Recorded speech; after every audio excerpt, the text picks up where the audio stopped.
Can't remember that when I was young there was so much fear around. As a 9-year-old child, my mother would let me run to the corner shop in London, and she'd put a pound note in my hand and give me a list of things to get, and I'd run, and the shopkeeper would give me a big smile and give me whatever it is was on that list, and then he'd make sure I was holding the change very tightly in my hand so that it didn't drop out, and I'd run back again. I cannot imagine a mother being able to say to a 9-year-old girl anymore, or a boy, doesn't matter, run down to the corner shop and get this for me. That little illustration just gives me an indication of how society has changed. And there is so much fear constantly, continually, in every situation in life. For example, I know that in London again, when I was growing up, I didn't feel that there was any racial barriers.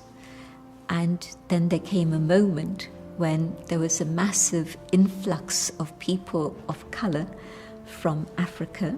They were coming in because of a political situation in that country, and so it was Asians who came to London, a big number, and people became very afraid. They were afraid of the immigrants, and the immigrants were afraid of them, and it was a general situation that came up. And so there's a lot of fear on both sides, people who perpetrate violence, but also people who are the victims of violence. And that's not a healthy society. If your actions are going to be fear-based, what happened to love? What happened to being able to see my neighbor and loving my neighbor? And so I see that you can't legislate for these things. Most countries do have some sort of anti-discrimination laws in place, but to what extent can you change people's hearts and minds through laws? I don't think you can. But when people begin to understand something, then there's a shift. And I know for myself, having been in situations where there was racial discrimination, I was lucky. I was already on a spiritual path when I was faced with this. And so once I had to face this, I had to ask myself the question, what's going on inside of me? Am I going to react and run, or am I going to leave the country? What am I going to do? And the first thought that came was that, well, I can't expect the other to change. If I wait for others to change, I don't know how long that's going to take.